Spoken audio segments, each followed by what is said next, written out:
Transfusion, ठीक है, short में उसको बोलते हैं बीटी, ठीक है। बच्चे कोई भी पर्सन होता है, ठीक है, अगर उसका ब्लड ट्रांसफ्यूज़न करा जा रहा है, ठीक है, आप हॉस्पिटल में हैं, ब्लड ट्रांसफ्यूज़न हो रहा है, ठीक है, पेशेंट के, तो पेशेंट को क्या होता है, कई बार रिएक्शन हो जाता है। रिएक्शन जानते हो?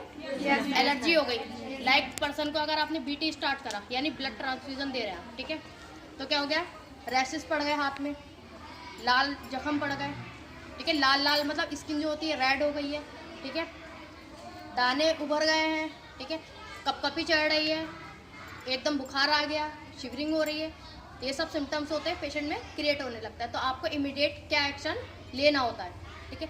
सबसे पहले जब आप अगर हॉस्पिटल में हैं, ठीक है, तो आपके पास कोई ना कोई हेल्पर अवेलेबल होता है।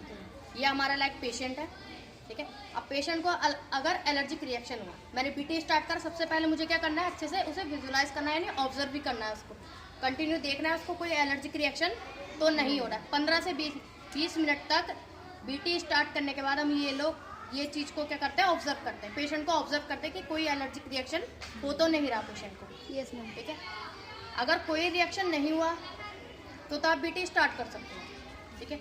अगर कोई एलर्जिक रिएक्शन हुआ है, ठीक है, तो आपको उसके लिए क्या करना है, इमिडिएटली आपको क्या करना है, पेशेंट का बीटी आप स्टॉप करें, यानी जो ब्लड चल रहा है, चढ़ रहा है, उसको आप बंद कर देंगे, ठीक है। दूसरा क्या करेंगे, दूसरा इमिडिएटली इंजेक्शन होते हैं, इंजेक्शन एविल, इंजेक्शन एफकॉलिन, ठीक है, इनको लेके पेशेंट को तुरंत आईवी देते हैं, ठीक है। एक जो आपका हेल्पर होगा वो क्या करेगा, डॉक्टर को इमिडिएटली इन्फॉर्म करेगा, ठीक है। इंजेक्शन एविल बताया मैंने, इंजेक्शन एफकॉलिन बताया, ठीक है, हाइड्रोकॉर्टिसोन के नेम से भी आता है इंजेक्शन एफकॉलिन, ठीक है। इमिडिएटली आप वो देंगे, ठीक है। उसके बाद फिर क्या करेंगे, पेशेंट को आप देखेंगे बीटी स्टॉप हो चुका, ठीक है।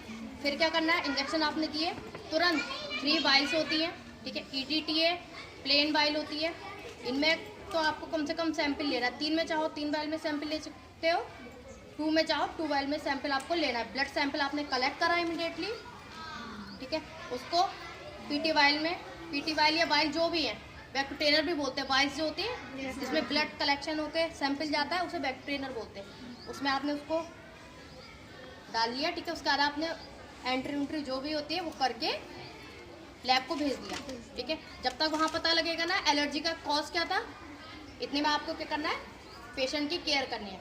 फिर भी अगर मान लीजिए एविल इंजेक्शन दिया आपने, एफकॉलिन दे दिया, डेक्सोना भी दे दिया, उसके बाद भी पेशेंट को क्या हो रहा है, उसको इफेक्ट नहीं हुआ, तब भी उसकी एलर्जी हो रही है, तो आपको इमीडिएटली क्या करना है, एक इंजेक्शन आता है, इंजेक्शन एड्रेलिन, उसको 0.1 ml लेना होता है।